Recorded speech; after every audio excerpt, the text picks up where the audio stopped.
మహాభారతంలో అభిమన్యుడు తల్లి కడుపులుండంగానే యుద్ధాలు ఎట్లా చేయాలనో వ్యూహాలు ఎట్లా వన్నాలనో నేర్చిండట.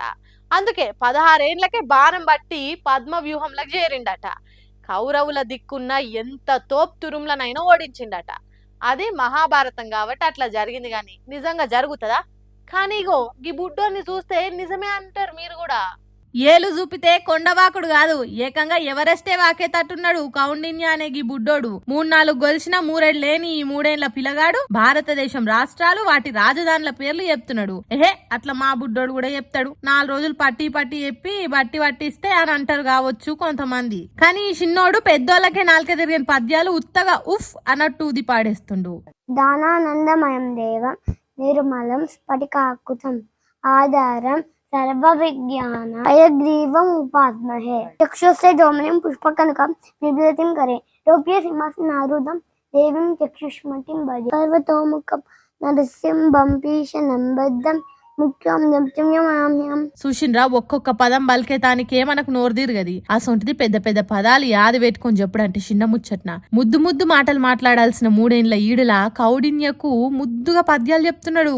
ఏ ఒక్కటో రెండో కాదు, 30 కంటే ఎక్కువ శ్లోకాలు పద్యాలు పట పట చెప్తాడట. కరీంనగర్ జిల్లా హుజూరాబాద్ నుండే అర్జున్ స్నేహల కలిగిన ఈ ఇషాన్ కౌడిన్య పువ్వు ఉట్టుడుతోనే పరిమళిస్తుంది అన్నట్టు 2 ఏండ్లు నిండక ముందే ఏది చెప్తే అది యాది పెట్టుకొని చెప్తుంటే వీనిలా చాలా టాలెంట్ ఉన్నదని గుర్తించి పద్యాలు శ్లోకాలు రాష్ట్రాలు రాజధానుల పేర్లు నేర్పిండ్రట. ఇంకేం చెప్పినా అవలీలగా చెప్తున్నాడట.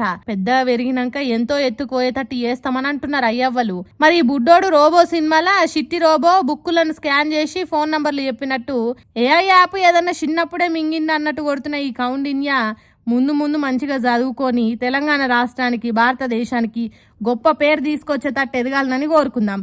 ఏమంటారు? ఆల్ ద బెస్ట్ రా బుడ్డోడా. నాయకుల తీరు నచ్చకున్నా లీడర్ అన్న పేరుతోని పబ్లిక్ అన్యాయం చేసినట్టు అనిపించిన ఓనాడు కాకుండా ఓనాడన్నా జనాలు పక్క తిరగబడతారు. ఓటుతోని బుద్ధి చెప్పి గద్దెదించుడే కాదు, నిజాలు తెలిస్తే ఇగో ఇట్లా నీసు వాసన వచ్చే తీరు కూడా సోయి తెప్పిస్తారు.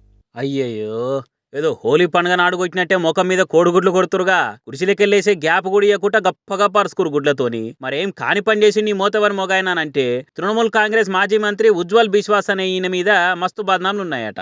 మొన్నటి దానికంటే వెస్ట్ బెంగాల్ లో తృణమూల్ కాంగ్రెస్ పవర్లు ఉంది కాబట్టి జనాలు ఊకున్నారేమో గానీ ఈసారి ఎన్నికల్లో వాళ్ళ అధికారం పోయింది కాబట్టి ఆయన నియోజకవర్గం పబ్లిక్ సార్ ఇంటికి వచ్చి మాట్లాడుకుంటూనే తెచ్చుకున్న కోడిగుడ్లు తీసి ముఖం మీద రప్ప కొట్టిరు. ఇట్లా అయితే సర్కారు సామాను అక్రమంగా నిల్వుంచి ఈయన ఇష్టానికి వాడుకుండా అనుకున్న బద్నాం మీద ఈయన మీద ఇప్పటికే మస్తు వార్తలు వచ్చినాయట. మా పైసలతో పన్ను కట్టించుకొని సర్కార్ సామాన్లు నువ్వు వాడుకుంటావా అనుకుంటా మా సొమ్మే తింటావా అని అరుచుకుందామని వచ్చి ఆఖరికి ఇట్లా బుద్ధి చెప్పిరట. ఒక్కొక్కరు వరుస పెట్టి ఒక్కో పాయింట్ అడుగుతుండే వరకలా క్విక్ మన కూడా కుర్చీలు నెంగులో పడ్డాడు. ఇట్లా పోతే పోయినా తీ గుడ్ల పైసలు ఏముంది, ఓనాడు 3 పూటల కోడిగుడ్ల కూరనే వండుకుందామని ఊకుందాం గానీ మన పైసలు తిన్న మాజీ మంత్రికి మాత్రం బుద్ధి చెప్పకుండా ఇడిచేది లేని ఈ ఉపాయం చేసినట్టున్నారు. ఆఖరికి నిన్న పొద్దుమికి పోలీసులు కూడా అధికారికంగా అరెస్ట్ చేసి పట్టుకపోయారటినని. కానీ చూసిర్రా, పవర్లున్న రోజులు ఆడిందే ఆట పాడిందే పాట అని ఎన్ని ఆగం కథలు పడ్డా ఆఖరికి పబ్లిక్ తలుచుకుంటే అధికారం లేకుండా ఓడే కాదు. ఇగో ఇట్లా కోడిగుడ్ల సన్మానాలు కూడా తప్పవనుకుంటా కామెంట్లు చేస్తున్నారు ఈ వీడియోని చూసిన నెటిజనాలు.